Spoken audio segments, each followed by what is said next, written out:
So I feel compelled to do an update here to alert the citizens of St. Petersburg about the ongoing economic development and financial disaster that's occurring in downtown St. Petersburg, right across from City Hall.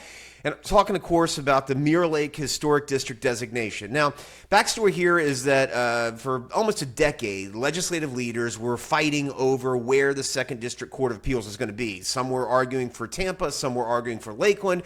St. Petersburg was always fighting for it. And St. Petersburg won, thanks to the help of local leaders and statewide judicial officials. It was going to be this beautiful site in downtown St. Petersburg. Well, right as the governor was set to sign the appropriation to allow this 10-year dream to occur, the governor decided or discovered that the city council members were trying to put a historic district overlay right where the courthouse would sit. So Governor DeSantis delivered a message, and I was standing right out in the exterior of City Hall when a very personal, very direct message was delivered from the governor, and he said, I'm not going to sign this appropriation. This courthouse is not coming to downtown St. Petersburg as long as the city continues with this ridiculous economic development disaster called the Mirror Lake Historic District.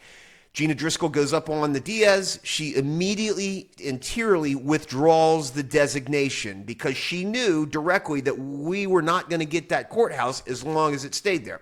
Well, here's where, and the governor signed the appropriation, and we get this courthouse in downtown St. Petersburg, a $50 million at least economic development, boom.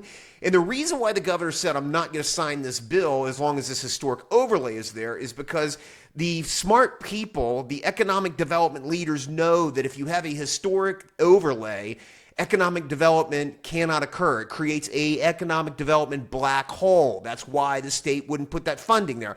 Here's where they pulled a fast one, the governor. Almost immediately after the funding was signed and the governor's commitment, legislative commitment to allow this courthouse to go forward, the city pulls a fast one and allows another historic district overlay to occur. The very same thing that they had withdrawn previously because the governor said it wasn't going to fund it, they now allowed it to go forward with a whole different application. It's a fast one, it's bad faith, and the action is bad for this city because when the governor and legislative leaders know that a fast one like that can be pulled, you lose favor with the people up in Tallahassee that are absolutely essential for funding, for legislative initiatives, for political initiatives to occur. And so to allow this to go forward, and make no mistake about it, the executive branch of the city, the mayor's office explicitly allowed this to go forward. They could have stopped it. And that gets to another issue with this historic district overlay. When the city staff pushed forward this historic district overlay, they cheated. They engaged in misrepresentation. And I'll just focus on this one black and white point. The application requires very specific things. Legal description had to specifically define where this district was going to be. The application did not. And I specifically pointed that out in the middle of the process. And rather than admit that they were wrong, rather than admit that it was a non-compliant application and it should have been stopped right then and there, they in fact cheated. And here's why they cheated. The application that they originally submitted did not have the required elements in it, and yet they chose to move forward with it.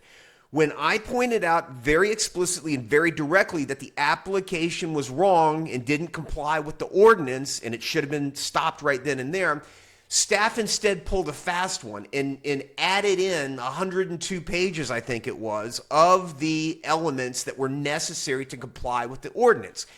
And then rather than advising anybody of that, rather than simply stating, hey, this is an amended application, they instead just changed it, didn't alert anybody to it. And as I'm looking at the next stage in the process and preparing for it, I look, wait a minute, there's 102 additional pages. What the hell just happened here? And again, they provided no notice whatsoever to city council about this. So we go in front of city council and I explicitly alert them, hey, staff is pulling a fast one on you here. Welch is pulling a fast one on you here by allowing this changed application to go forward when there's no basis. It just shouldn't happen.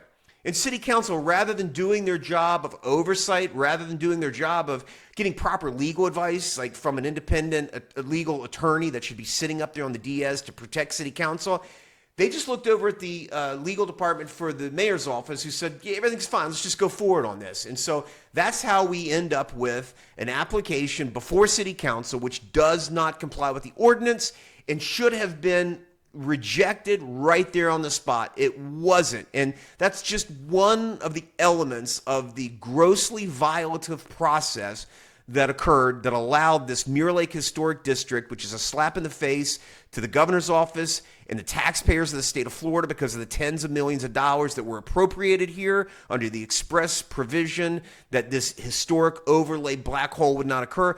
That's just one element of what's wrong. I'll get to many other elements in follow-up videos.